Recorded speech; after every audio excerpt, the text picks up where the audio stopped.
Hi everyone and welcome back to the Early Bird Photo News. There's a lot of intriguing news to cover today. I'm sure you guys can relate. We all got certain subjects that we desperately want to photograph, but for some reason it never seems to happen and they always elude us. If you have an animal or bird like that, make sure to let me know in the comments what it is. For me, it's the turquoise parrot. It's a beautiful little parrot from southeastern Australia and I've been chasing it for years and I have had a few opportunities with it in the field, but for some reason they've always eluded me and I've never managed to get a great photo of one, especially not of a male. So on my recent road trip when I was driving down to Melbourne from Queensland in December, I was hoping that I would get some of these parrots on my way down. Now I knew it was a little bit late in the year, but I got in contact with a friend of mine who has a few of these birds always breeding on his property, and he said, well, there's one nest left that has a few babies in it, but they will fledge very soon. When I got there, I realized that I couldn't have timed it any better because the pair had 4 babies in the nest and they were just the perfect age and size. Because towards the end of their time in the nest, they start climbing up to the top of the nest and wait at the top of the nest for the parents. And when the parents arrive at the nest, they start feeding the babies right at the top of the nest. So you often have 4 or 5 or 6 birds in your frame at once, which is really amazing.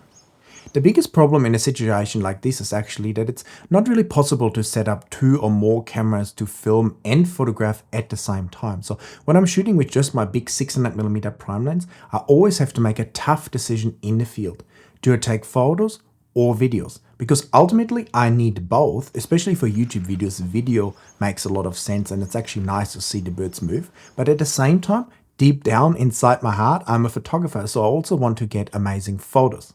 So what I usually do in a situation like this is that I start by taking photos, and when I'm somewhat satisfied with the images that I've gotten, I quickly switch over to video and start filming, and hopefully the birds stay around long enough that I end up with good photos and also good videos.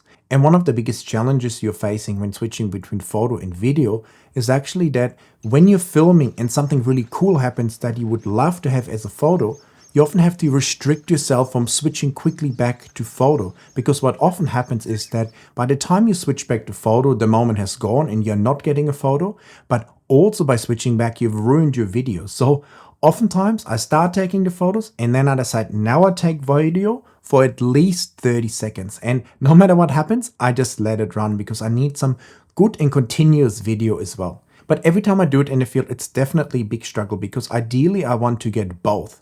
So sometimes, like when I was at the little tern colony, I actually managed to set up 2 cameras. One camera with the 200 to 800 and one camera with the 600mm lens. And then I have one camera filming the whole time and the other camera I use for photos all the time, which is much better. After the first day, initially I was really excited, but when I looked through my images at night, I realized that I was standing in a slightly wrong position because the birds were all facing away from me and it was impossible to get the female and the babies sharp at the same time because I was kind of angled away from the birds. So the next day I decided that I needed to be in a different position so that I would be more parallel with the birds so that I get the female and the baby sharp at the same time. I'm saying the female because it actually turned out that the male of the nest had disappeared. It must have been eaten by some predator. So this was actually a single mom that kept feeding 4 babies. So that was a lot of work for her, but luckily she seemed to be doing very good. For me though, that was quite disappointing because even though I was getting some really nice images, the one bird I really wanted was a male turquoise parrot, and it seemed like my luck left me again when it came to them because the male had just disappeared. However, on the very last day, I was standing at the nest again, and for some reason, a different pair of turquoise parrots flew through. The male landed next to the babies, quickly checked them out, and a couple seconds later took off again. But that was enough for me to get one shot with all 4 babies sticking their head out of the nest, and that different male turquoise parrot actually checking out the babies. So while it's not dead, it's definitely an image I was super stoked with to have. Another project I've been working on that truly shows me the limitations of our current cameras is pale-headed rosellas in my backyard. There's about 6 to 8 of these beautiful birds coming into a flowering tree and also some of the food and water offerings that I have in my backyard. And what I love about these birds is that even though they're all the same species, most of them look completely different. Some have like almost a blue head, some have almost a white head, and there's all kinds of different shades going on. When it comes to photographing them, it's almost impossible because their head feathers are so bright and the rest of the bird is pretty dark.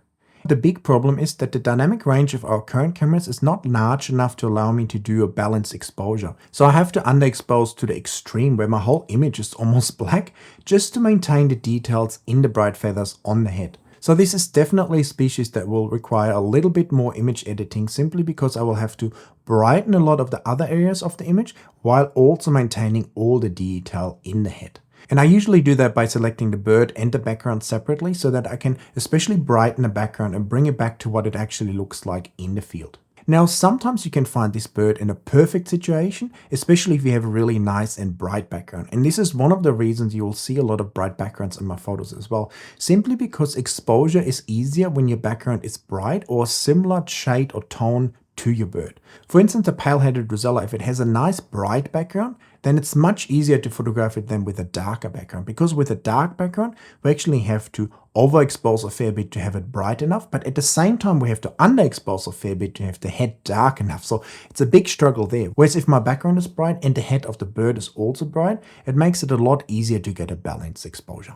And if you want to learn all about image editing and editing those difficult files and make them look amazing and gain confidence when it comes to image editing, I would love to help you with my pro sets, my brushback, and my masterclass. With my pro sets, I allow you to transform your raw files with just one click. And in my masterclass, I teach you step by step everything you need to know in Photoshop. And with my brushback, I make your life in Photoshop a lot easier. So if that's of interest to you, make sure to check these out down there in the description. Let's talk about a crazy camera that I know a lot of you guys would probably love to buy, the R7 Mark II. Until now, we have never heard anything about such a camera, but Canon Rumors recently posted, actually with a CR2 rating, that they think there might be a chance that we will see an R7 Mark II also next year or at the end of this year, on top of an R5 Mark II and an R1. Now this might sound strange because I definitely don't like wasting money, but I think pricing the R7 higher and giving it better specs and a better overall performance would have probably been better rather than having the camera cost $1,500 with the limitations that we're currently facing with the camera. So for an R7 Mark II, I actually hope that it kind of jumps up one category, similar more to like an R6 Mark II with a similar style body and a much better sensor with a lot higher readout speed. Because one of the biggest challenges in the current R7 is definitely the crazy rolling shutter with the electronic shutter. I actually don't know if I would really need the 30 frames per second of the R7 in an R7 Mark II. I think 20 would be plenty as well, especially if it means that we get better autofocusing performance and not as much rolling shutter. So while I don't think it will get a stacked sensor, I think what would be great would be to see a normal sensor, but a much faster readout speed, similar to an R6 Mark II, or hopefully even faster. That should definitely get that rolling shutter a bit more under control. And then at the same time, I would also love to see a new sensor, because it seems like the current sensor is just not capable of allowing the autofocus to focus fast enough, and it has that slow readout speed. So my main improvements that I would definitely want to see in an R7 Mark II would be a new sensor, better autofocus, and a better readout speed.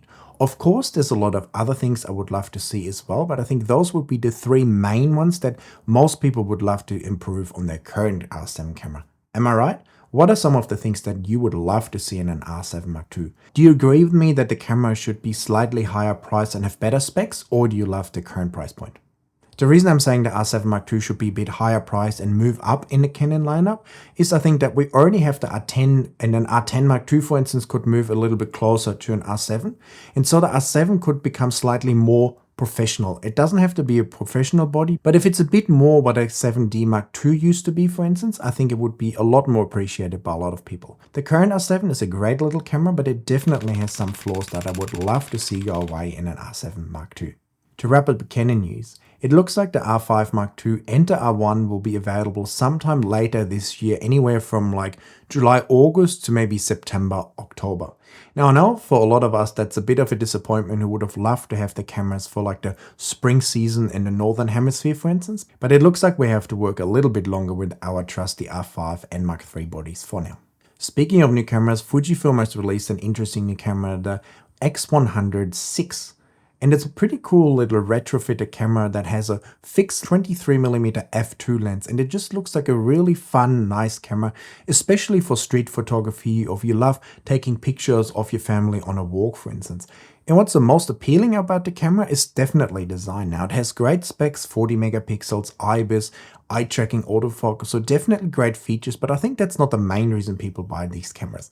The main reason seems to be the fun factor and the coolness factor, because it's just an awesome looking little camera, and at the same time it delivers a lot of great photography, and it also gives you files that are basically almost ready out of camera and ready to be uploaded to social media, for instance, with the camera offering, for instance, over 20 different sort of film look profiles.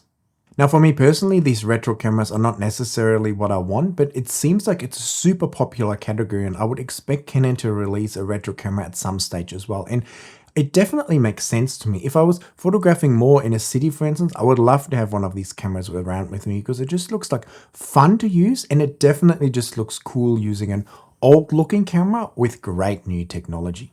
Because let's be honest, it's not cool to use your phone all the time and film and photograph with your phone. So having a great little camera that looks cool and also takes great images, especially with nicer background blur, is definitely something I see a lot of people wanting. And the pre-orders also seem to have surpassed all expectations, with a lot of dealers saying that a lot of these cameras have been ordered. So that's very interesting and definitely shows that a lot of people love these retro cameras. Are you one of them?